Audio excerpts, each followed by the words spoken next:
Dr. Ramanujam has joined. Not sure. Dr. Praveen, he'll join in a couple of minutes. Okay. Shall we start, ma'am, now? One expert will join within 1-2 minutes. Have you called him? Yes, yes. Okay. Yes, ma'am. Yes, ma'am. He is having another meeting and he'll join very soon. Okay. Then you better go ahead, Dr. Chen. Yeah. Dr. Mehta, we can start now. Namaskar, very good morning, everyone. On behalf of School of Agriculture, Indira Gandhi National Open University, I welcome our respected Pro Vice Chancellors, Professor Satyakam Sir and Professor Sumitra Kukriti Madam, invited speakers of today's webinar, Dr. Surendra Kumar Venugopalji and Dr. Ramanuj Banerjee ji, all the directors of the schools and divisions of IGNOU, all the invited guests, dear students, our colleagues from headquarter IGNOU and IGNOU regional centers, heartiest welcome to this webinar on Agritech startups, scope and opportunities. I must mention that this webinar is being organized by the School of Agriculture in collaboration with our IGNOU Regional Center, Bangalore. Today, this is a very proud moment for all the farmers and everyone, whoever is associated with some kind of agricultural activities, because the whole nation is celebrating today the Farmers' Day, Kisan Divas, on 23rd of December. We at School of Agriculture, IGNOU, wish to be the part of that celebration. That's why we're organizing this webinar today, to make our students aware of the scopes and opportunities of Agritech startups. This webinar can be attended through the Zoom meeting link provided in the invitation, and it is also available on the IGNOU official Facebook page and IGNOU official YouTube channel. Now it's time for welcome address. May I request my senior colleague, Professor S.K. Yadav sir, to welcome the audience, please.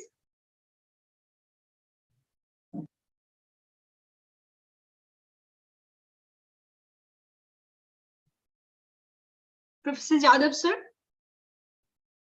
Dr. Yadav, sorry, unmute था, unmute नहीं हुआ था. Good morning to all of you. नमस्कार. किसान दिवस पर सबको हार्दिक शुभकामनाएं. जैसा भारत सरकार ने 2001 से 23 दिसंबर को किसान दिवस मनाने का जो है निर्णय लिया था, और इस कड़ी में आज का दिन हमारे किसानों के लिए समर्पित है. केवल 2 देश इस पूरे वर्ल्ड में मनाते हैं, गवर्नमेंट ऑफ इंडिया मतलब इंडिया भारत, और दूसरा यूनाइटेड स्टेट्स ऑफ अमेरिका, जो कि 12 अक्टूबर को मनाता है. हमारे यहाँ जो किसान दिवस मनाया जाता है वो चौधरी चरण सिंह जी की, जो हमारे लेट प्राइम मिनिस्टर थे, उनके बर्थडे को मनाया जाता है. और ये एक संयोग देखिए कि चौधरी चरण सिंह जी का जो टेन्योर रहा है एज ए प्राइम मिनिस्टर, वो भी केवल 23 डेज का ही था. तो 23 दिसंबर को वो बॉर्न हुए थे 1902 में, और उनको जो प्राइम मिनिस्टर का जो शपथ लिया था उन्होंने 28 जुलाई को 1979 को लिया था, और उन्होंने 20 अगस्त 1979 को रिजाइन किया था. तो 23 डेज के लिए ही वो प्राइम मिनिस्टर थे. तो किसान दिवस के उपलक्ष्य में हम सबको बधाइयाँ, हम सबको हार्दिक शुभकामनाएं. और किसानों के बारे में मैं जस्ट 2 लाइन कहना चाहता हूँ, जो मैंने जीवन देखा है और मैंने जीवन जिया है. कि मैं किसान हूँ, जमीन से जीवन उगाता हूँ, मेरे घर की छत टपकती है, फिर भी बारिश की उम्मीद करता हूँ, क्योंकि मैं किसान हूँ. तो किसान एक ऐसा है जो केवल देता है 365 दिन, और एक दिन हम उसके लिए आज 23 को एक किसान दिवस के रूप में मनाते हैं. तो शायद उसके लिए एक जीवन में एक स्फूर्ति लाने का एक प्रयास सरकार द्वारा और इस देश के नागरिक द्वारा किया जाता है. So ladies and gentlemen, welcome to all of you in this today's webinar. First of all, I would welcome to the Honorable Vice Chancellor, Professor Nageshwar Rao sir, who is always a source of inspiration for all of us. And I again welcome to the Pro Vice Chancellor, Madam Sumitra Kukreti ma'am, who is in charge of the School of Agriculture, and Professor Satyakam sir, who is always a guiding force for all of us. And I also welcome to all the other PVCs who will be joining to this webinar shortly. Ladies and gentlemen, I welcome to the distinguished speakers for the webinar today, Dr. Venugopal ji, Dr. S.P. Singh ji, and of course, Dr. Ramanujam Banerjee ji, who have found out their timings for ourselves, and they will be delivering a timely lecture on the Agritech startups, scope and opportunities. I again welcome to our own director, Dr. P.K. Jain, who is very sincere in organizing such events so that people are aware about the activities of the agricultural sector. And I also welcome to all the directors, the regional directors, the distinguished guests who are associated with this program through different media, students, my own faculty members, faculty from all other schools of this university, and also to all those who are associated with this program. I welcome to all of you, and it is a very pleasing day today that we are celebrating Farmers Day, National Farmers Day, and we are organizing a webinar on Agritech startups, scope and opportunity. Just 2 to 3 minutes, I would again speak about the agriculture and the topic which we have thought of for today's deliberation. Agriculture in this country is a noble profession which provides two, I can say, two wings to all of us. That is one, food, and another employment. No other profession provides this kind of opportunity to any of us. Therefore, agriculture has been a center stage or center point in this country as well as in other few countries. Of course, I shall be only discussing the situation of agriculture in this country. The agriculture always invited innovations, and probably because of that reason, it has progressed ever since it has been noticed an organized sector almost 10,500 years back. So agriculture is not a small entity, rather it encompasses all spheres of our life. If you take example, it provides 5 E's. E's means employment, ecology, and environment, energy, economy, entrepreneurship, ecology, and employment. So 5 E's, and similarly it provides 5 F's also: food, fodder, fuel, fiber, and finance. Therefore, agriculture has altogether a center stage in our lives, and therefore the governments have been very much concerned about the progress of this country through agriculture, and agriculture has progressed, therefore the country has also progressed. So in the line of the progress, innovations have taken place, and because of innovations, technologies have evolved, and those technologies are transferred to the farmers field, and if they have been suitably adopted, the productivity and the commodity value added products have also progressed in this country, and similarly the farmers' wisdom has also sharpened. Therefore, ladies and gentlemen, it is my again request and also a welcome to all of you in this program to be to participate in this program as much as possible. And I am very much thankful to all of you, especially the distinguished speakers who have found out their time for all of us. And it is a timely thought of topic, because right now the technology is the driving force for the innovations, driving force for the enhancing productivity in agriculture, as well as evolving several novel products from the agriculture. So in days to come, when we shall be focusing not only about the food security, but we shall be also focusing about the nutritional security, so that the health related issues can be simply elevated from the society. So I again welcome third time to all of you, and therefore I am closing my statement and requesting Dr. Meeta to go ahead. Thank you. Thank you very much, Professor Jadhav sir, for welcoming the audience. Now we'd like to listen about the School of Agriculture and also about the today's webinar topic, that is Agritech startups. So who could be the better person to give the introduction of the school and also the webinar? It's none other than our own director, School of Agriculture, Dr. P.K. Jain, who himself is a man of agricultural economics and agribusiness. So may I request Dr. Jain to talk about the School of Agriculture and the webinar topic, please. Thank you, Dr. Meeta. Honorable Professor our Vice Chancellor, Sir, Professor Satyakam, Sir, Professor Sumitra Kukriti, Ma'am, Vice Chancellor in charge, School of Agriculture, Dr. Venugopal, General Manager, CP Technologies and Investor, Dr. Ramanujam Banerjee, Scientist F, Department of Scientific and Industrial Research, Ministry of Science and Technologies, Dr. S. Radha, Senior Regional Director at Bangalore, all the directors, head of the divisions and units, all faculty members from the School of Agriculture and also from the different regional centers, all learners. I welcome you all in this webinar. Topic is the Agri Startups, Scopes and Opportunities, which is being organized by the School of Agriculture IGNO and also our regional center Bangalore in collaborative manners. Now, the School of Agriculture was started in the 2005 with a mission to develop the resources in agriculture, both human and the other natural resources, to sustain the the production and productivity of the agriculture sectors and allied sectors through imparting the education in open and distance learning mode.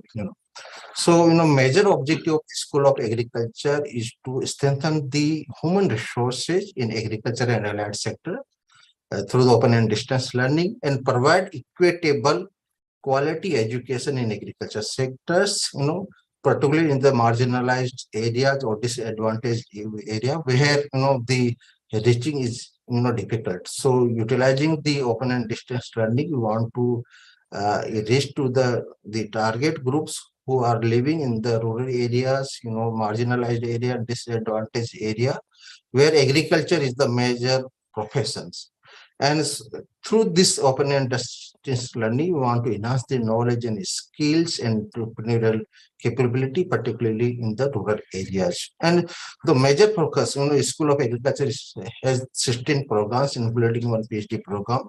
And this program have very relevance, particularly we have focus on the, local needs, specific local needs, we have the in southern regions, the tea plantation crops, in the hilly areas, the horticulture crops. So our major focus is on the local needs, then build the employable skills. We want to build the, job givers, not the job seekers. So that's why we have designed the program in such a way where we can build the employable skills, so they can start their own enterprises, So we want to create a pool of employers, who can give the job to others and build the capacity who are already working in the field, in the various agricultural enterprises or in the agriculture field. And so altogether, we have the 16 programs in the School of Agriculture. Wide range of programs are there, starting from the awareness program for the dairy farmers, which is mainly targeting the the rural or rural women who are working in the livestock enterprises. Then we have 5 certificate programs, in the area of the organic farming, the poultry farming, sericulture, beekeeping, water harvesting and management. And these programs basically provide the skills in a particular job or related to agriculture. And after completing these 6-month programs, they can start their own enterprises, or we can say they can start their own business. So in the 6 months, we build and such knowledge and skill in a person so that they can then start their own business. Then we have 5 diploma programs, which basically entrepreneurial or occasional diploma programs we have in the area of the horticulture, which is the recently launched programs. Then diploma in meat technology, diploma in dairy technology is there. Then diploma in value-added products and fruits and vegetables is there. Then we have the diploma in watershed management. And these programs, we provide the complete knowledge and skills or entrepreneurial skills basically, so that they can start their own enterprises. And in this program, basically we provide both technical knowledge and skills, as well as the managerial knowledge and skills. So both the parts we are covering in this program. Then we have one PG certificate program in agriculture policy. And this program is basically identify the strategy issues related to agriculture so that we can better implement our agriculture policies. We can better formulate the agriculture policies. And this program is available in open and distance learning as well as in the online mode. So both the mode this program is available. Then we have two programs related to food safety and quality management. And because the food safety is the most important issues, people are also aware about the hygienic issues, and especially when if you want to go for export market, this is the very important aspect. So we have two programs. One is the PG diploma in food safety and quality management. Another, the master's degree in the food safety and quality management. And this master degree programs have the exit and entry after completion of 1 year. And recently we have started a very good new program, that is the PG diploma in agribusiness. This program basically covers the entrepreneurial aspect or startup activities, provide them or we can say develop the management, competent management professionals. And after completing that programs, the learners can start their own agribusiness industries, or they can work as a manager and supervisor in the agro-based industries. And so School of Agriculture is working hard to bring such educational programs, which support and promote the entrepreneurial activities or startup activity in agriculture sectors. And our purpose is also to create the awareness about the various opportunities, create the awareness about the opportunities available to start the agri startup activities.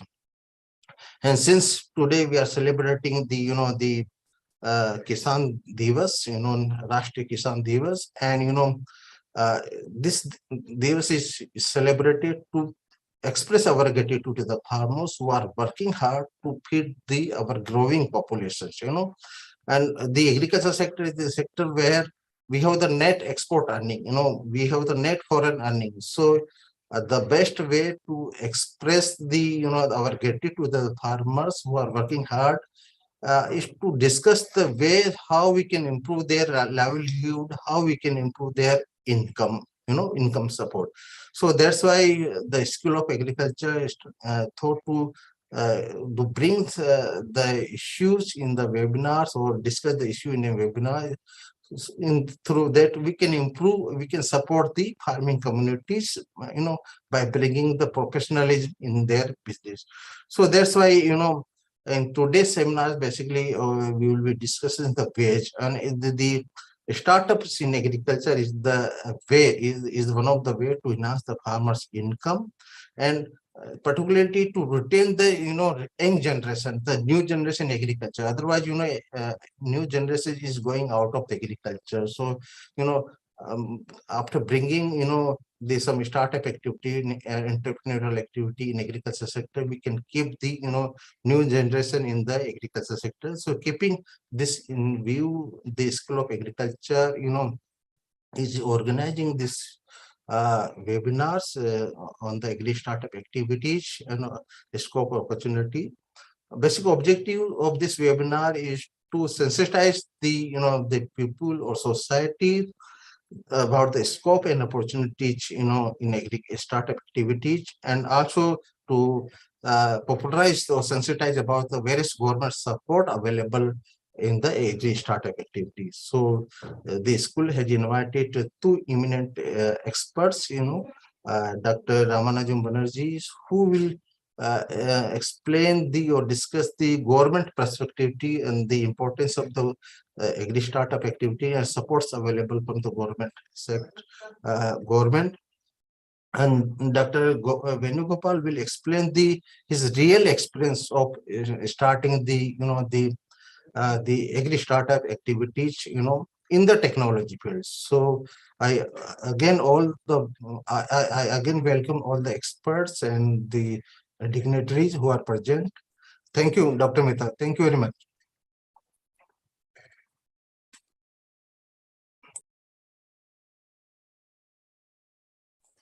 Unmute You कर are low doctor mute. Misa.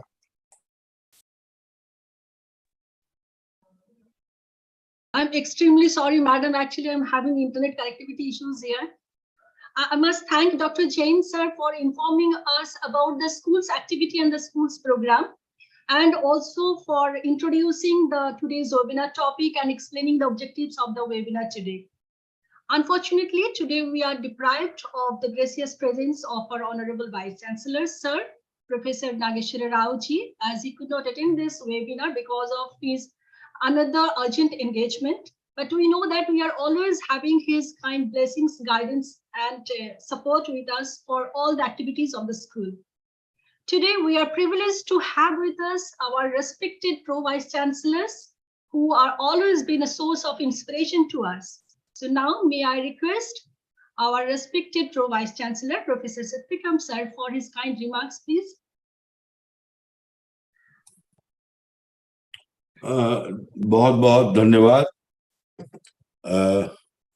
आप सब लोगों का स्वागत, अभिनंदन किसान दिवस के इस मौके पर। हम तो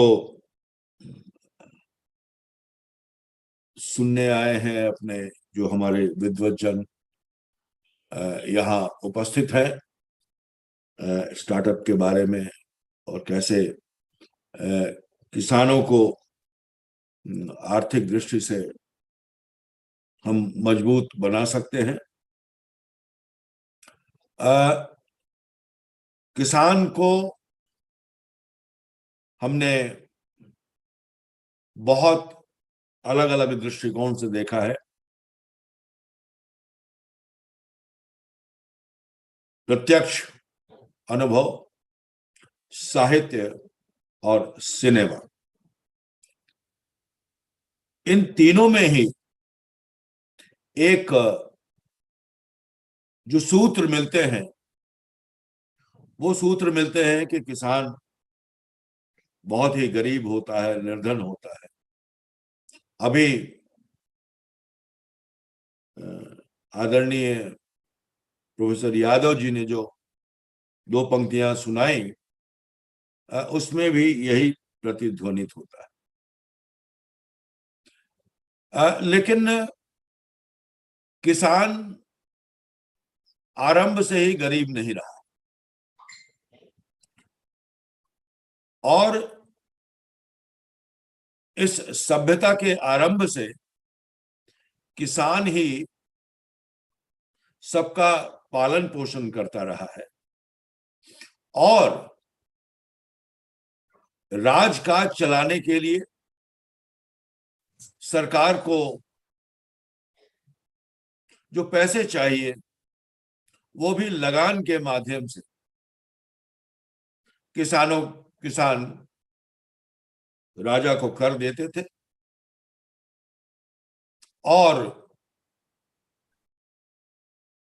राजकाज चलता था। लेकिन किसान जो है वो गरीब हुआ अंग्रेजों के आने के बाद, क्योंकि अंग्रेजों ने जो कर लेने की पद्धति थी, उस कर लेने की पद्धति को बिल्कुल बदल दिया। इसके पहले एक हिस्सा, अपनी उपज का हिस्सा कर के रूप में किसान देता था राजा को, लेकिन अंग्रेजों ने उसे उलट दिया और कहा कि नहीं, उपज के आधार पर नहीं बल्कि भूमि के आधार पर किसानों को नगद भुगतान करना होगा। इससे किसानों का कर्ज बढ़ा, इससे मेरी आवाज पहुंच रही है? Yes, sir. हाँ सर। Yes, sir, audible. क्योंकि किन्हीं कारणों से मेरा जो चित्र है वो मेरे यहां से गायब हो गया, आ गया। तो ऋण का बोझ ऐतिहासिक दस्तावेजों को अगर हम देखें तो ऋण का बोझ सबसे ज्यादा किसानों पर पड़ने लगा और किसान महाजनों से ऋण लेने लगे और उसका पूरी संरचना बना दी अंग्रेजों ने, और किसान महाजनों के कुचक्र में फंसने लगा और वो कुचक्र लगातार चलता रहा और किसान मजदूर के रूप में परिवर्तित होने लगे और अपने ही खेतों में मजदूर के रूप में काम करने लगे। यानी पहले वो मालिक था, अब वो नौकर हो गया। जमींदारी व्यवस्था आई और जमींदारी व्यवस्था ने चीजों को और मुश्किल कर दिया। बाद में आजादी मिलने के बाद किसानों पर ध्यान दिया गया, लेकिन किसान को एक बहुत ही दयनीय और गरीब और निर्धन प्राणी के रूप में देखा गया। संवेदनाएं व्यक्त की, सहानुभूति व्यक्त की गई, लेकिन किसान कैसे आत्मनिर्भर हो इस पर अपेक्षाकृत पर्याप्त ध्यान नहीं दिया। और जो भी योजनाएं बनी, उन योजनाओं में जो फलीभूत होना था वो किसानों तक नहीं पहुंच पाया। हरित क्रांति भी हुई, लेकिन हरित क्रांति एक क्षेत्र में हुई, और वहां का क्या हाल है, पंजाब की बात मैं कर रहा हूं। देखिए, पंजाब में पहले गेहूं होता था, बाद में 3-3 फसल होने लगे, जिसमें धान भी है। यहां कृषि वैज्ञानिक बैठे हुए हैं, मैं उनके सामने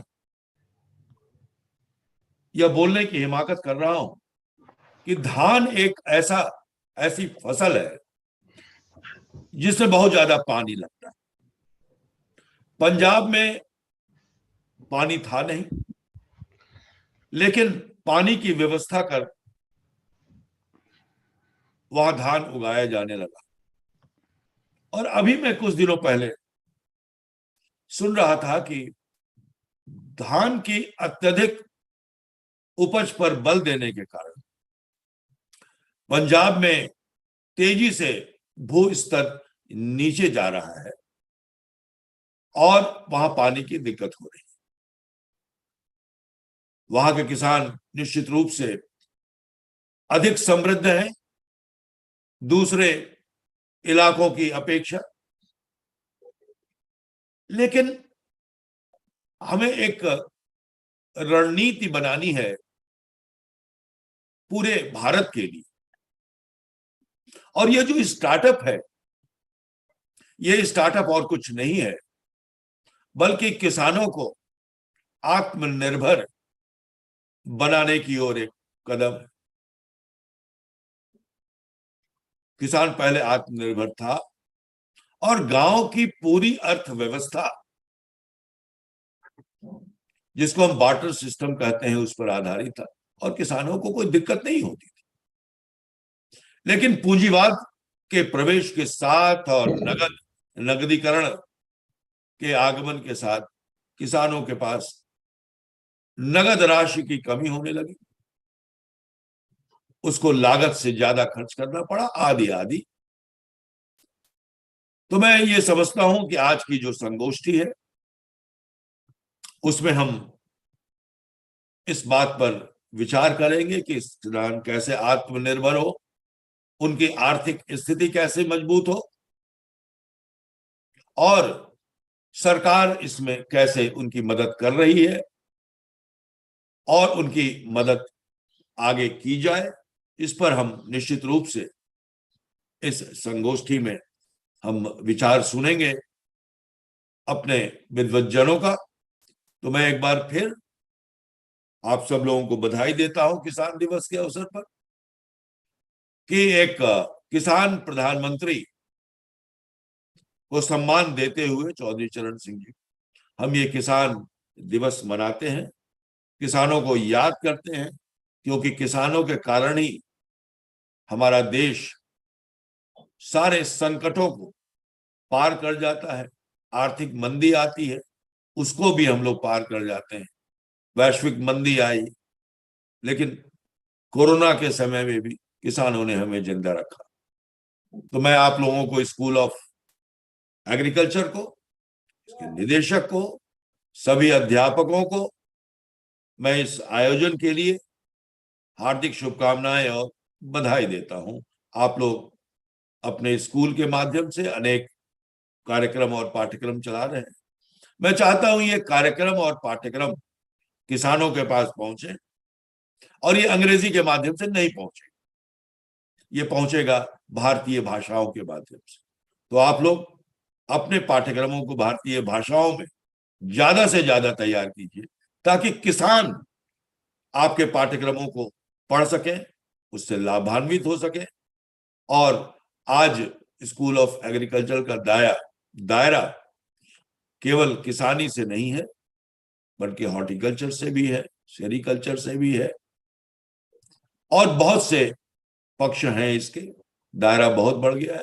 तो आप लोगों को शुभकामनाएं, और आप लोग बहुत अच्छा काम कर रहे हैं, आगे भी अच्छा काम करें और किसानों के पास पहुंचे, उनको उनके समृद्ध करें, ताकि वो बेहतर खेती कर सके और इस पूरे विश्व भूमंडल में अपने अपने अपने आप को सुरक्षित भी रख सके और आर्थिक रूप से उन्हें संबल भी प्रदान हो। बहुत बहुत धन्यवाद मुझे मौका देने के लिए कि मैं कुछ बोलूं। सर बहुत बहुत धन्यवाद सर। किसानों के आत्मनिर्भर होने का जो इतिहास आपने सुनाया, हम सभी को ज्ञानवर्धन हुआ है। हम आपके आभारी हैं आज के इस वेबिनार में आपकी गरिमामय उपस्थिति के लिए एवं हमेशा हमारी कृषि विद्यापीठ को प्रोत्साहित करने के लिए बहुत बहुत धन्यवाद sir. Today we are honored to have with us two eminent experts to discuss the scope and opportunities of the agriculture startup. First, I would like to invite Dr. Surendra Kumar Venugopalji, who is the General Manager, CP Technologies. Dr. Venugopalji has vast experience in information technology, computer application, intellectual property and cyber laws, business administration, and he has held important positions in various organizations. Just to name a few, he is the technical advisor of Guare Global US, Chief Technology Consultant IDIQ US, Strategic Advisor Infotree Limited UK, co-founder of Bootstart Biz Solutions Private Limited, Principal Architect of ES Technologies, etc. He is also the member of Institutions Innovation Council, which is under the MHRD, member of ICOR Advisory Committee for India chapter. So he has been instrumental in delivering and consulting of large business systems for government and many non-government organizations over more than 20 years. Today, he will be talking about the technologies in Agritech startup. Sir, we are eagerly waiting to listen to you. Kindly share your experience with us, please.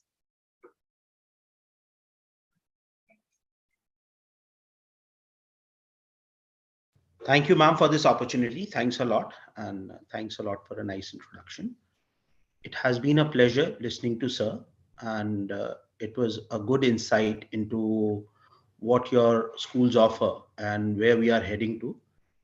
And I'll be delivering this in a mixed mode so that it's a better thing, and the emphasis which was given कि हम लोगों को अपनी राजकीय और भारतीय भाषाओं में अपना जो कनेक्ट करना है या हमारे को जो अपने लोगों से इस चीज में कनेक्शन होना चाहिए, तो that should be done in normal or local languages. So I have a slide to share. I have quickly put in a slide. So what I'll do is I'll just go ahead and run the slide and share my screen so that we can just go through that. And it's a fixed agenda. I'll try to be 100% on time. So I'll just try to give a quick overview of what exactly the topic is, what we are, where we are heading to.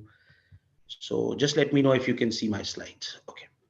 So topic is technology in agri startups. So first, we have to understand what's Agritech. So there is a term Agritech around the world where we are going ahead and we are talking about agriculture, technology, a mix of agriculture and technology. That confuses a lot of people because the kind of people you are working with is you are doing innovation at the bottom of the pyramid.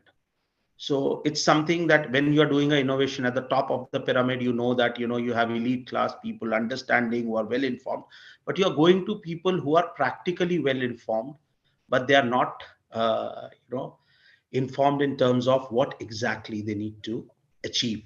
They know what to achieve, they know how to achieve, but they don't know the jargons which we talk and which people talk about in big boardrooms. And then what are the advancements in agri research?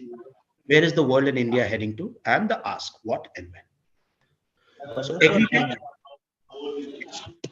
yeah, Agritech in that overall concern, it's a convergence of technology in agriculture. यानी हम लोग किस तरह से जो हमारी प्रौद्योगिकी है और हमारे एनहांसमेंट्स हैं या हमने जो भी टेक्नोलॉजी में अचीव किया है उसको एग्रीकल्चर के साथ कैसे मिक्स कर सकते हैं, हमारे किसान किस तरह से उसका उपयोग कर सकते हैं. The technology which is basically in farming is usually to improve the efficiency and profitability. We were talking about a lot of things in the overall discussion initially that किसान को हम गरीब समझते हैं. तो अगर हमें किसान के पास ऐसी एक चीज है which is very expensive and people cannot survive without that. ज्यादा से ज्यादा हम 5 दिन बिना खाने के रह सकते हैं, इससे ऊपर नहीं रह सकते. खाना पानी ये सब बहुत essential चीजें हैं, and everything else is luxury. When we talk about food, clothing and housing, these are your basic necessity. Rest everything in the world is luxury. So किसान के पास वो कुंजी है that if you don't have food, you won't be able to survive. And that is very essential for your body and regular functioning of human beings. So they have the right thing which they are producing. So their product is very unique. First of all, if we talk about business terms, what is the product they are offering? They are offering a product which everybody and anybody and everybody needs. So the need is there, and it is required on everyday basis, and it is a perishable item, so it cannot be stored for a longer time. So that's why their product is very unique, their offering is very unique. So what they have to do is they have to use technology to develop and improve efficiency and profitability. They are doing, a lot of people are earning profitability from various farming sources, but not everyone. So this has to reach to our bottom of the pyramid, so to each and every small and big farmer. It offers products to enhance crop and soil. What Agritech does. So if you see a small picture out here, you have a small picture you can see on my screen. In the past, we were just in 19th century, we were using the plow, we were talking about horses, oxes and all, और हमारे पास सारा manual साधन थे irrigation के, हमारे agriculture के. धीरे धीरे we went to certain GMOs, genomics we went. And then we had machinery and GPS tracking in 2008. So this was past. And now what is the present? Present is there is an overwhelming data to the farmer. Farmer को आप ये बोल रहे हैं कोई project चल रहा है जहां मैं जीपीएस डेटा दे रहा हूं, जहां मैं आपकी सॉइल की क्वालिटी का डेटा दे रहा हूं, मिनिस्ट्री ऑफ एग्रीकल्चर आपको जोन्स की देती है, रेनफॉल की इंफॉर्मेशन देती है, पर उस डेटा का क्या करना है फार्मर के पास वो नहीं पता. उसको डेटा वेरियस एग्री स्टार्टअप्स आ रहे हैं, उसको बता रहे हैं कि आप ये डेटा लीजिए, you can work with it and all those things. So everything is there, but he's confused with what to do with the data. What is the future? The future is a potential for the farmer, wherein a lot of startups can come in and work. And it's not only just a connected IT framework or various IT things, it's the overall stitching of the data which he needs in the right format, and the insights will be helpful for him, the way he can increase his farming, what and when to cultivate, how to cultivate, smart greenhouses, smart farming. So that is the future. whole Agritech, which is basically the vision and mission of everyone. So now if I come to where the world and India is heading to, we are talking about visible Agritech use cases and uses.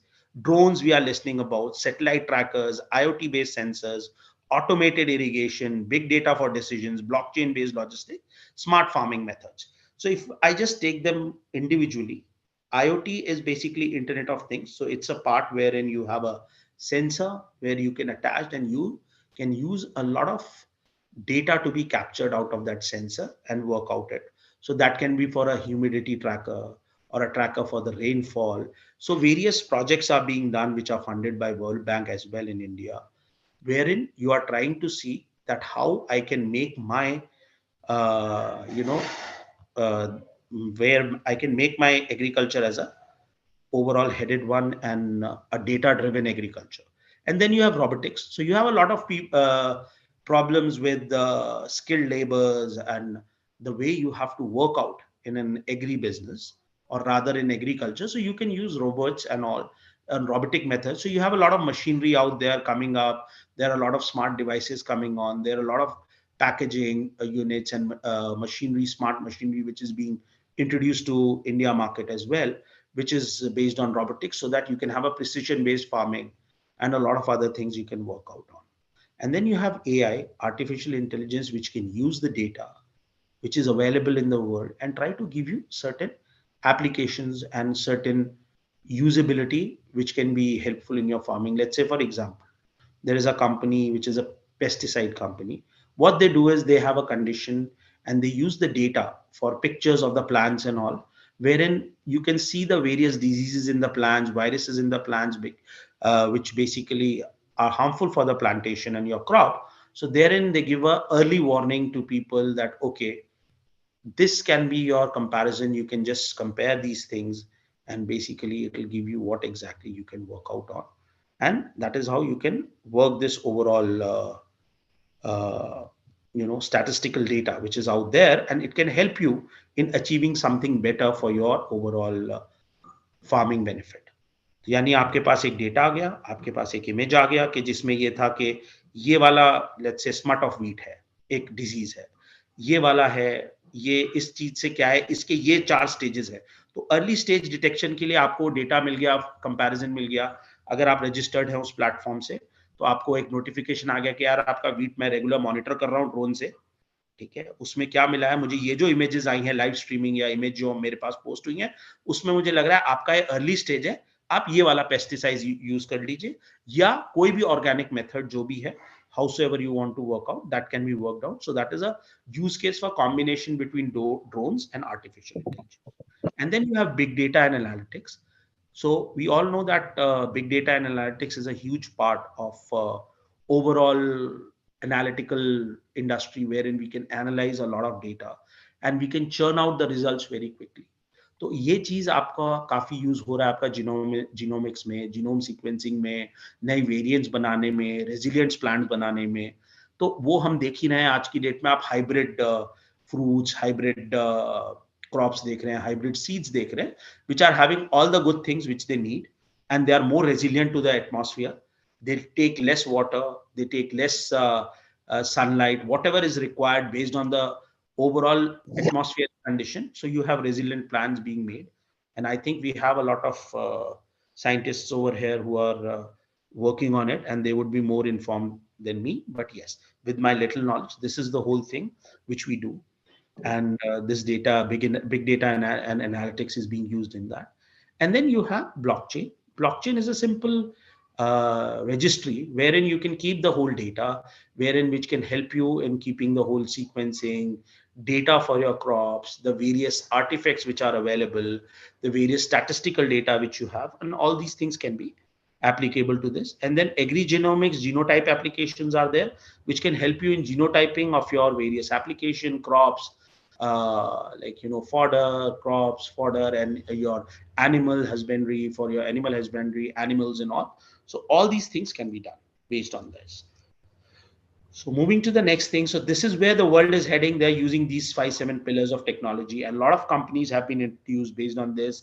They are providing different kind of services Government is also working out projects along with World Bank to give you these services and all. So I think that in the upcoming session, we have a expert who will be talking about the initiatives, what we have been done, but they are working in line to these also.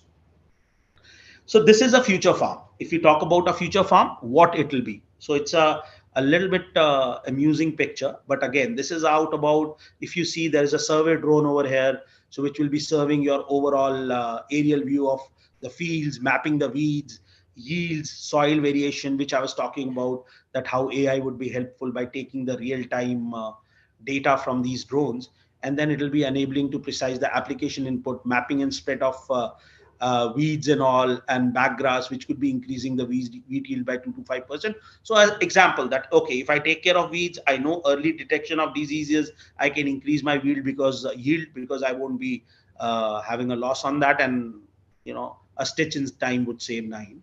So that would be the overall approach towards this.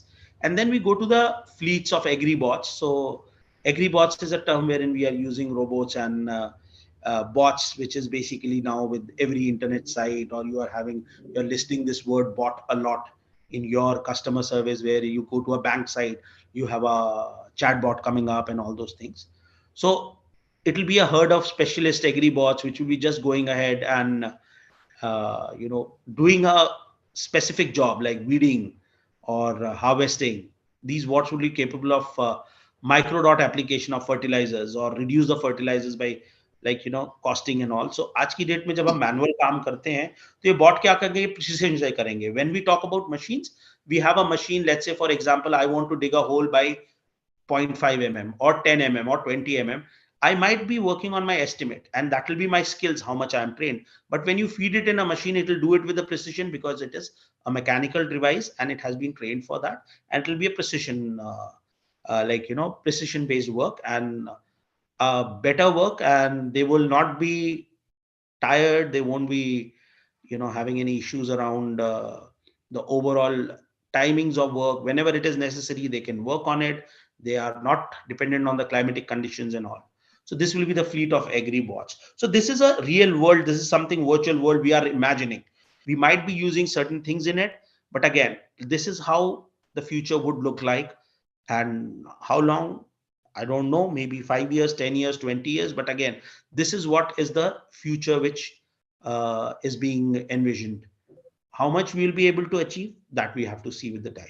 So now smart tractors would be there. So tractors are coming. We are having certain tractors which are having GPS controls and all, but now they can help in, control steering and optimal route planning, and reducing the soil erosion and saving the fuel cost. So all these things are small minor factors which we might not be looking at today, but technology will help us improve on them. We are at a very naive stage right now in India, wherein we are just trying to first increase the overall crop, increase the overall production of the crops, trying to achieve more crops from a specific farm, working on vertical farming, working on greenhouses and all. But yes, this would be certain things which would be the future once we achieve that. And then there's a texting cows. So again, it's a funny term, but again, it's about the sensor-based livestock. So we still have a tagging today, RFID tagging are there with the animals who are getting insured and all. But again, if we go on to this RFID, like sensor-based tagging, it will check the health and well-being of our cows and our animal husbandry and our animals and domesticated animals, wherein which would help us in relevant production increasing, plus their milk yield increase and other factors as well. So this would be the one. And then the final one, the guy with the, the whole privilege would be a farm wherein you have to monitor it and all those things, and what will be the average cost to it and what will be the saving. So this is overall envisioning of around that. So this is a small architecture of farm system architecture, that how these are connected. Might not be very relevant on this, but yes, with the relevant audiences, I just wanted to put in a diagram wherein people are seeing how exactly things can be controlled. So we have a lot of application going on with the, various places where what is happening. And there is one project called Pokhara, which is being done along with Maharashtra government and World Bank. I had some insight of it because I had worked along in this 2 years back. So this is more of what they are doing is they are going ahead to the areas in Vidarbha and places where there is small, like scanty rainfall and all, and they are trying to, work on the soil quality. They are trying to report the soil quality, humidity of it, when it is the right time to plant, what is the plantation would work. So they are working on that data with the satellite data and a mix of a system. They have gone ahead.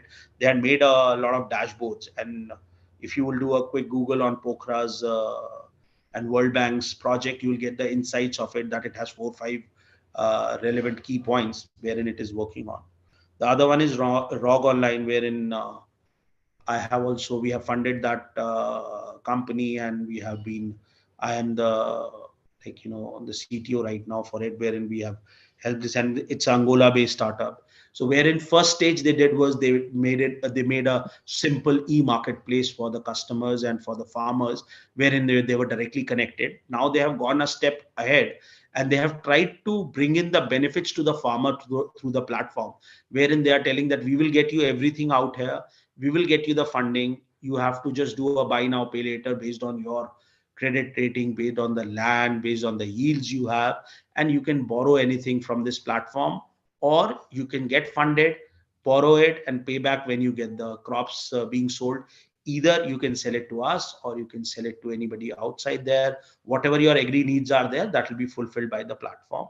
And the third part is they're having tie up with the relevant agencies, WHO, World Bank, and other agencies who are working towards the overall well-being of farmers and their families. They are trying to impart training on agriculture. They are trying to impart training on lifestyle, how exactly they can improve. Plus, they are working on other social causes as well. And then there is a company called Cropin, wherein they're working on a lot of stability around data-based agriculture, and what exactly can be done for the storage of crops, how the crops yield can be increased and all. And then Intro Lab is more of one of the agri startups where they are collecting data, and they have been in the market for good almost nearly to a decade. These guys are there where people are working on it, things are happening, people are going towards this, and a lot of technology people are shifting towards agriculture because of a simple reason, that food is your major component of your life, and without food and without good food you cannot survive. And increasing the yield to feed the whole growing population of the world is also one of the constraints. And with the climate change, the change in the agriculture pockets is also a very important factor which is happening, because with a lot of new agriculture pockets coming in future, in coming 5-10 years or 15 years, you would have new agriculture pockets coming in, wherein because of the climate change a lot of new areas would come up where you would have fertile land coming up. Like in Europe, people are predicting, as you have seen this year, Italy was very warm, that it might go ahead and it might grow as a new agriculture pocket. Wherein for India, we have to think that how exactly we can increase the yield based on the overall ask of the consumers. What exactly is the difference in right now? If you see India right now, you would have seen a sudden drastic change in the food habits and the fruits which we get. Kiwi is a fruit which was imported, and now you have a lot of local farmers in greenhouses which were funded a lot, and government had helped them cultivating kiwis, mushrooms, strawberries in India a lot in various pockets. So the change of the food habits are also getting in our farmers to innovate, and they're working on a lot of such indigenous methods to cultivate new crops. So the ask, so that is what is basically what and when to do. So this is something wherein we need to work out with the current farmers and just let them understand what is the ask. It's not always the money, it's sometimes the data, it's sometimes the methods, it's sometimes the right availability of resources. Like we are dependent on rainfall a lot, so right availability of water, irrigation methods, smart irrigation methods. So those things are there, which is the ask of the time and ask of the hour. In terms of the technology ask, we have the relevant frameworks and support available. So now the whole thing is for working with Agritech and starting your startups, you have to just see what exactly you would need to start a startup. First of all, you need to have the connect and right understanding of the overall, crop cycle, how exactly crop works, what exactly is our kind of, rabi crops and other kinds of classification of crops around India. So those are the things which we have to work out. And then the other alternate methods like sericulture we have talked about. And then we have talked about basically like, you have fish farming and you have other methods and wherein we can work out. So based on that, that is the overall ask. So this is most probably, and I've just came to the end of my session. So if there are any questions and all, you can just mail me on to this. If somebody is looking in for your, funding for your startup or certain ideas or strategy for your startup, we run an incubation advisory firm as well. So this is my email ID and this is my personal email ID also for you to just reach out and give me a shout, so we can connect with your students who are trying to do certain things around it, or people who are working towards certain items and who want to, set up a successful agri startup. We can help them and we can also help them grow. So that's how we have to grow together. And the good thing is technology has been very, very beneficial in a lot of spaces.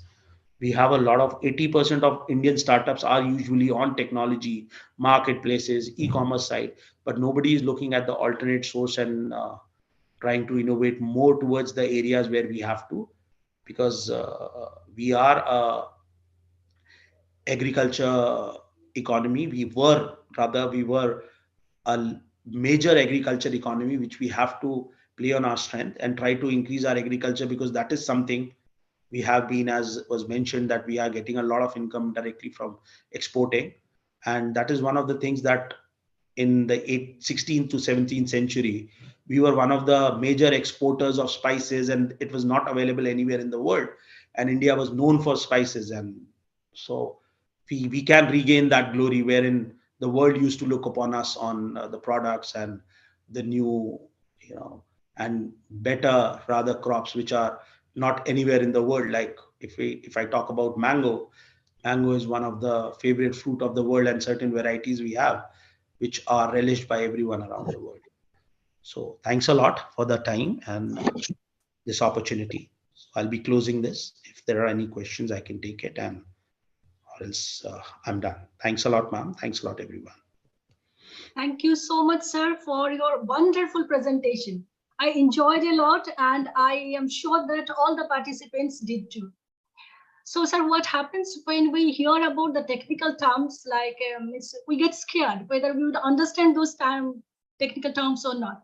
But through your interesting presentation, you made it look like so simple. Even I also could understand some of the terms. How the technologies, different technologies, advanced technologies like the robotics, drones, artificial intelligence, big data, blockchain, how these can be applied in the agricultural and allied sector. You explained it so well.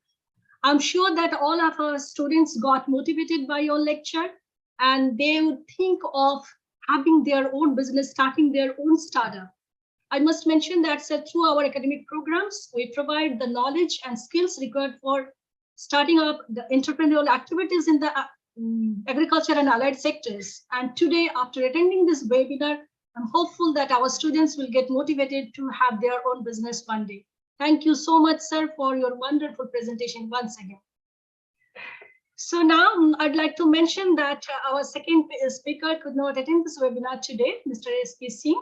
So I'd like to invite our another esteemed speaker, Dr. Ramanuj Banerjee, who is the scientist at the Department of Science and Technology. And presently he is holding a very prestigious position as the National Focal Point India for United Nations APCTT, Department of Scientific and Industrial Research, Ministry of Science and Technology.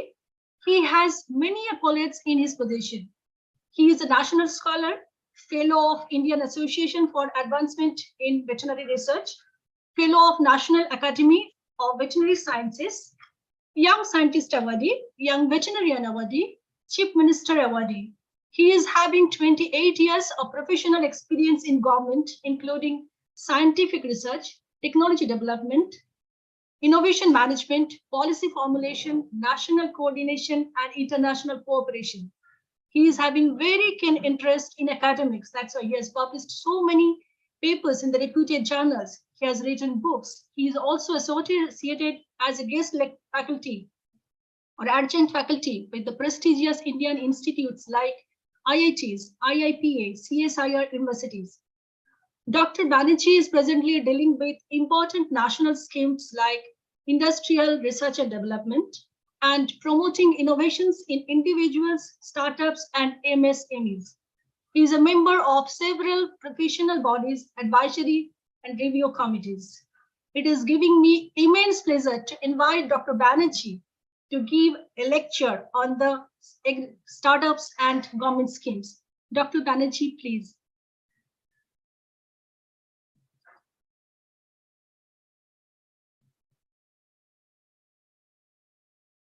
Are you ready, Dr. Banerjee?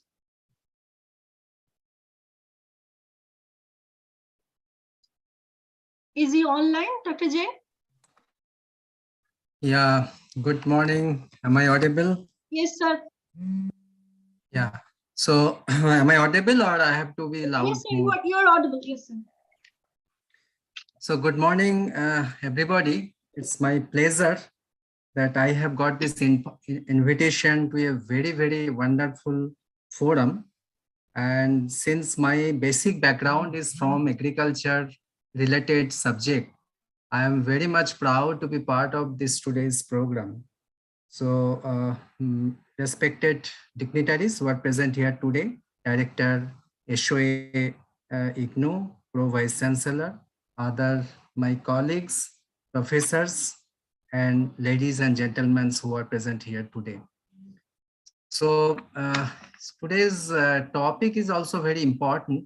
I think I'm allowed to share my screen also, right? Yes, sir, please.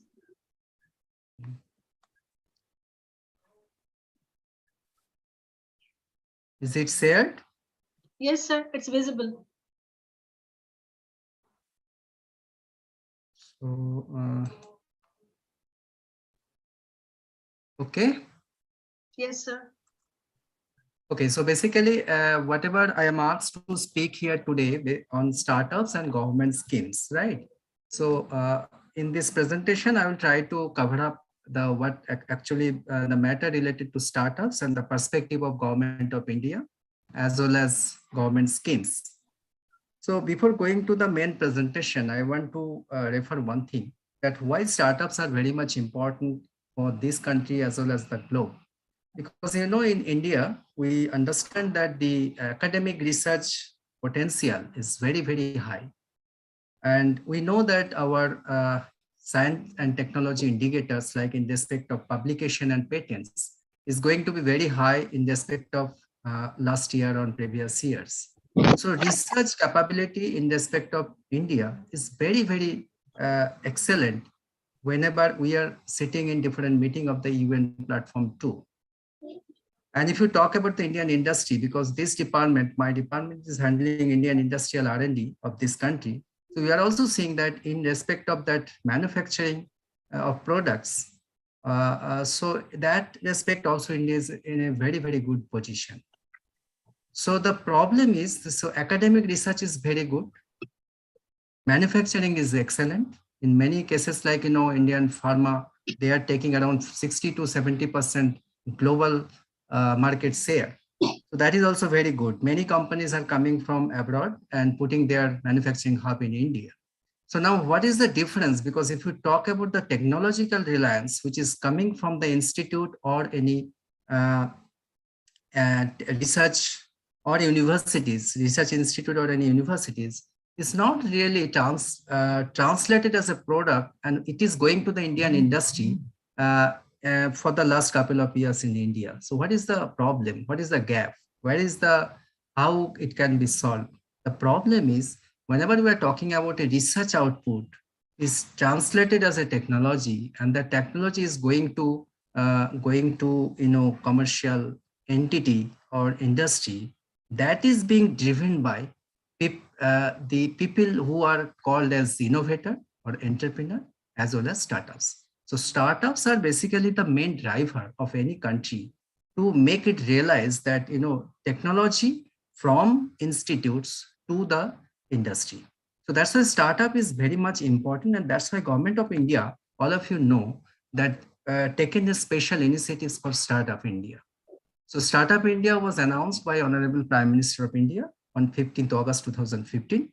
And what is that actually? In a very nutshell, it is basically a strong ecosystem.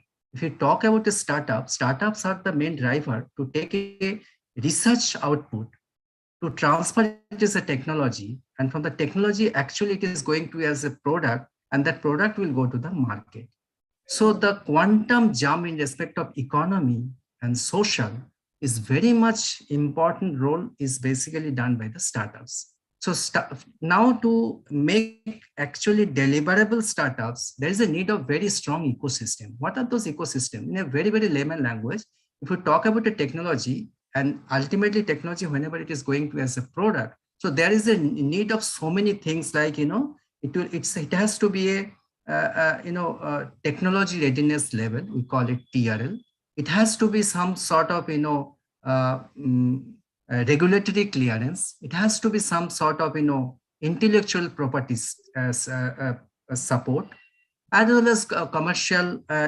If you go as a product to the commercial market, there's a need of, market analytics, which will actually be come as a deliverable for that product in the market. So this ecosystem, these deliverables are need a strong ecosystem, which actually makes startups to be a deliverable startups. So this initiative actually supports that ecosystem, which delivers sustainable economic growth and also employment opportunities. The department who has given this responsibility is Department of Promotion of Industry and Internal Trade. It's called DPIIT. It is under Ministry of Commerce. And under this Ministry of Commerce, this initiative, all other related departments has also started their own program, which is either directly with DPIIT program or in aligning with that program. Almost all the departments of this country who are related to R&D, research and development, as well as some sort of service, they have made their own program, which actually indirectly or directly support the Startup India initiatives. Now, if I talk about the technology readiness level, TRL, so I have heard from Dr. S. Venugopal that there are so many technologies, in respect of agriculture. Whenever we are handling Indian industry, especially agriculture industry, the problem is whatever we are facing, that if you talk about any industry in this country who are very leading industry, agriculture industry, if you talk about 4 technological products, 3 technologies coming from abroad, not from India. Whenever we are asking that why you are not taking the technology from the Indian institutes, so they have given a very good idea that we are talking about TRL, right? TRL 1 to 9, technology readiness level. But if you talk about technology readiness level, TRL, so many technologies of institute as well as universities are actually not translated as a product in India. Why? It is a say of the Indian industries. Because they are saying that whenever you are talking about a TRL, that technology may not be effective key technology with competitiveness and which can be sellable in the market. Why? Because technology readiness level is not always true to go to the commercial readiness level, CRL. Even if somebody will prove that it is a CRL, commercial readiness level, it will not go to the manufacturing readiness level. So whenever we are developing a technology in lab scale, in laboratory or academic institutes, so that is in a very, very low volume. Whenever commercial readiness level is required, that requires a high volume. So low volume will not work in the high volume. Why? And second thing is that even if it is proven in some sort of high volume, which is called pilot scale volume, it will not go to the manufacturing readiness level. And even if it is manufacturing readiness level, it will not be ready to the BRL, that is called business readiness level. And even if it is ready for business readiness level, but many times we have seen that all business proposition does not work and the technological product is not actually taken by the market because it is not customer readiness level. So to be very honest, whenever customer readiness level is proper, which is nothing but a demand of the customer, is being translated as a product, and the product is translated as a design specification, then only the whole cycle chain is being applicable. Who are actually the driver to make customer readiness level to make the whole cycle? Those are startups. Those are entrepreneurs. Why? Because they started research, they started technological development based on market analytics and based on customers' voice. If one can take the technology from customers' readiness, voice, and transfer it as a technology and transfer it as a product and make the design specification based on that, it actually gives the product for market and taken by the market. And that's why the startup initiative and startup support is very much important. Now coming to the, since today's discussion is basically on agriculture and it is from School of Agriculture, I will definitely talk very few words from the Ministry of Agriculture. Although I am not from Ministry of Agriculture, I am from Ministry of Science and Technology. I will give some brief of different departmental schemes, which is already available in the public domain of those departments. So in the aspect of Ministry of Agriculture, if all of you recall that, if you talk about startups, before that there was a word we used to speak, that is innovation. So innovation, then entrepreneur, then startups. So if all of us can recall, that decade of innovation was pronounced or reclaimed by the government of India was 2010 to 20. But the very fortunate thing is that Ministry of Agriculture started National Agriculture Innovation Project, that is from 2006, far ahead of, far before of Government of India innovation announcement. Then what I want to mean that Ministry of Agriculture has thought the innovation, entrepreneurship and startup related activities far before than that of other departments or other ministries. Why? Because in India, agriculture is very strong and it is very close to the product development and very close to the inclusive development. And if we can recall that after NAIP, there are so many schemes has come in the Ministry of Agriculture, which is actually supportive to the innovators, entrepreneurs and startups. Like, RKVY, Agri Entrepreneurship Orientation, Idea Pre-Stage Funding, Agri Business Incubator, Agri Clinic and Agri Business Center schemes, Business Planning and Development Unit.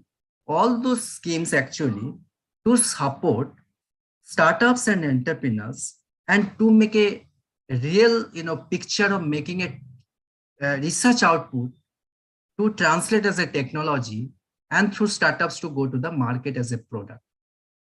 And recently, 18th October 2022, there was a PIB release, all of you know probably, that was a special initiative was taken by Government of India, Ministry of Agriculture, that 500 crore accelerator program for overall guidance of the agriculture startup ecosystem. So I have told already that any innovator or entrepreneur, if he's coming to any ministry and having a scheme to develop a product, after that there are so many problems are coming in respect of regulatory approval, market assessment, market analytics. So Government of India, Ministry of Agriculture has thought on it, and they have developed a separate division and single window agency where all the agriculture startups to facilitate all linkages required with certification agencies, financial institutes, and agriculture universities. So this is a very, very, and they have made an executive committee which is being chaired by the Secretary of Agriculture, made a separate division which has been created under the chairmanship of Joint Secretary of Agriculture, where they have actually made an alignment or convergence of agriculture universities, institutes, regulatory bodies, financial institutes, government departments with the startups systems of this country, agriculture startups of this country. Now coming to my department. So I am from Ministry of Science and Technology. So all of you know that Ministry of Science and Technology is having three main departments. One is DST, one is DSIR, and one is DBT, Department of Science and Technology, Department of Scientific and Industrial Research, and Department of Bio. I am actually talking from DSIR, Department of Scientific and Industrial Research, which has a mandate of doing industrial R&D of this country. All the industries are coming to our department to get a recognition of their R&D facility in this country.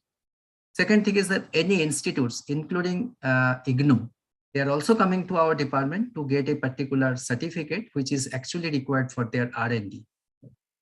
Now, third thing is that we are also having some plan schemes, that is innovation schemes.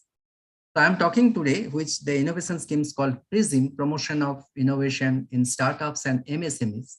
That is actually a scheme where we support innovators to become entrepreneurs through developing a startups. So it is basically, if any innovator, any citizen of this country is having some good idea in their mind, and if they want to develop a product, then they can submit a proposal under the schemes. So now the question is, suppose a person from Andhra Pradesh, he or she is not having an idea of English writing in a particular format developed by DSIR. So how he or she will do? So that's why we have created our own outreach center. There are 10 outreach centers. If you see that different IITs, CSR institutes, universities, where they can come, they can brief their idea, they can write in their own language, because I know that Pro Vice Chancellor was talking about that Indian languages. Yes, they can brief their idea in their own language. And our center is having an expert team who can translate it in our English language in our format, and they can submit to DSIR for funding. And that funding is, first phase is basically giving them that idea to prototype development. And if it is successful, then we are also giving second stage of funding to make that prototype be a successful product with the formation of a startups. And there is no bar of any subject domain. It can be for any subject domain, including agriculture. For the last 5 years, in fact, I'm talking about last 10 years also, we have seen that maximum product development and startup development has been happened from agriculture sector, none other than agriculture sector. So we are happy that I am here today to brief about this agriculture, our program. So the beauty of this program is it is one of its kind program in this country and also in the globe, because this funding is going to the individual innovator of this country. There is no requirement of any educational qualification. There is no requirement of any affiliation of any institute. So anybody of this country is having a citizenship card, like Aadhaar card or anything, and a bank account, he can submit a proposal if he's having a bright idea. So this is any Indian citizen. It is one USP. Second USP is a direct benefit transfer. That means money is going to his or her personal account, not any institutional account. His or her personal bank account. So it's a direct benefit. So if it is an innovation, we'll not wait for institutional approval. James se purchase karo, and then you will get your innovation will be done. It's not like that. Innovation is very, very have to be very, very time bound. So we are giving money to his direct account. And third one is any innovation may have some opportunity of IP, intellectual property. So if you see any government funding agencies giving money, means they will also take the share of that intellectual property, which is not here. So if it is his or her innovation, IP will also be with him or her. There is no question of DSR share or government share there. So this I have already told that we have a phase 1 and phase 2. So phase 1 we have 2 category. One is up to 2 lakh. If it is a very, very student proposal, some sort of any individual proposal, very raw proposal. So first we give to be in the safe side, we give 2 lakhs. And if it is for some faculty or some matured person's proposals, idea is very mature, making some prototypes, so it is a 20 lakh proposals. And if it is first phase is okay, then we go for the second phase, that is up to 50 lakhs. And everything is available if you see that www.dshat.gov.in. So it is our website. So I am not going in detail of these schemes. I'm going because I want to cover almost all the ministries who are doing some program for agri startups. I am trying to cover that. Now, if you talk about the Department of Science and Technology under our ministry, So we have they have a specific department called National Science and Technology Entrepreneurship Development Board, NSTEDB. NSTEDB has having first sort of, scheme launched in India many years back, that is a business incubator. So that business incubator has come up under one umbrella scheme nowadays. Is called NIDHI, National Initiative for Developing and Harnessing Innovations. So under the NIDHI scheme, actually they have pulled all the innovation and entrepreneurship and startups related schemes. And all the schemes I'm talking about does not restrict to a particular subject domain area. It includes all, including agriculture startups. Is the presentation is okay or it is hiding something? No, sir, it's okay. Clear. Okay. Now, under this NIDHI, if you see, there are several components. First is this NIDHI Entrepreneur in Residence. So inspiring graduating students to take entrepreneurship by providing fellowship. So if you see, if you go to the URL, you will get the details of it. I'm not going details of it. I'm giving a glimpse of all the schemes. NIDHI Prayas. It is basically promotion and acceleration of young and aspiring technology entrepreneurs. So support innovators and startups to technically and financially from idea to prototype stage. It's a little bit similar to that of PRISM scheme. Now, next one is NIDHI Inclusive Technology Business Incubator. This is for institutes. Basically, they want to develop or want to start a technology business incubator. I think business incubator concept is very clear to all of you, that it is a facility or facilitation to the entrepreneurs and people who are having some bright idea but do not have that much of fund. They can start their own programs or own projects there, and they can come up with a deliverable output and start their own startups. Now, NIDHI Technology Business Incubator, NIDHI TBI. First one is inclusive and second one is normal TBI. Now, NIDHI Seed Support Program, it is called SSP. It is basically early stage funding to the potential startups with promising ideas and innovation to help them graduate to the next level. So it is the next level, second level. So at that time, we can expect that their development is already done. Now they want to do the market assessment and coming up with a deliverable product which have a definite market. Next is NIDHI Accelerator. If you go to the different country, like, German model, Japan model, I have seen in many countries under this event meeting, every country is having a complete ecosystem which includes one accelerator also. Accelerator is nothing but, sort of, mentor giving market output. Almost all the technology persons I have seen, they don't have very good idea of the financial matter as well as market matter. So the accelerator is basically a system which includes some technology angels, mentor, as well as market experts, market lead, it's called market lead, as well as financial expert. So basically that type of thing is also covered under this NIDHI Accelerator scheme. Next in NIDHI Center of Excellence, it's called COE. It is also be developed as sort of global standards facility, has been created in many universities or institutes. Now also they have started new generation innovation and entrepreneurship development center. The new gen IDC. Here actually, they under almost all the startups creation, guidance, mentorship, including financial support, technical supports, and all supports under the one scheme.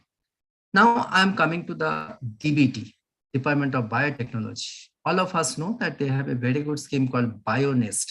So BioNest is also a facility creation, and they are restricted to biotechnology. Almost all the areas of the biotechnology includes also plant biotechnology, agri biotechnology, animal husbandry related to biotechnology, fishery related to biotechnology, and other industrial biotechnology. So I'm not going to detail of BioNest, but they have a very specific two schemes. One is big scheme for the early stage innovators to translate to a developed product and starting off their own startups. They have a big scheme. Big scheme is basically idea to prototype stage.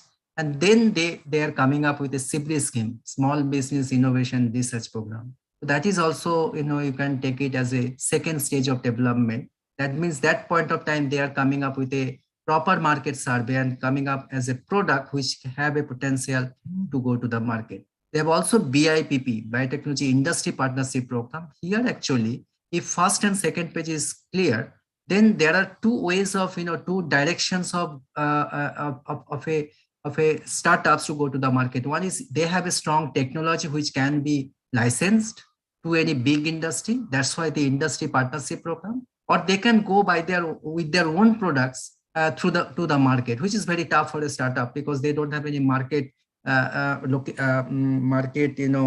positioning. So that's why many times they take the help of the big industries where they have a very good market positioning. So at that point of time, they actually can be used this BIPP. So here also, if you see that if you go to their site www.dbt.gov.in, you can get all these things. I'm trying to recapitulate all the schemes under one presentation. Coming to the Niti Aayog. So Niti Aayog has been developed, that Atal Innovation Mission, AIM. So Atal Innovation Mission, I believe that, IGNOU also is being well aware of that. They have also some labs, I think Atal Tinkering Lab and Atal Incubation Center. So Atal Tinkering Lab, the vision to cultivate 1 million children in India as innovators. So here basically the idea is to inculcate the idea of innovation or innovators or entrepreneur in this country citizens. Here actually, if you go to abroad, so everywhere they have a mindset of doing some things by own. So here we have seen many people, they want to have a job, but there, if you go to developed countries, so there they want to do something by their own. So this concept, this mindset, actually trying to be developed by Government of India through this Atal Innovation Mission. And they have 3 different categories, like Atal Tinkering Lab, that is in school level, Atal Incubation Center, that has been developed startup ecosystem in different institutes, and also Atal Community Innovation Center. It's a sort of undeserved and unserved region of India. They have developed some sort of facility, but if anybody is having some idea, they can come over there and translate their idea. They will get some opportunity and facilitation.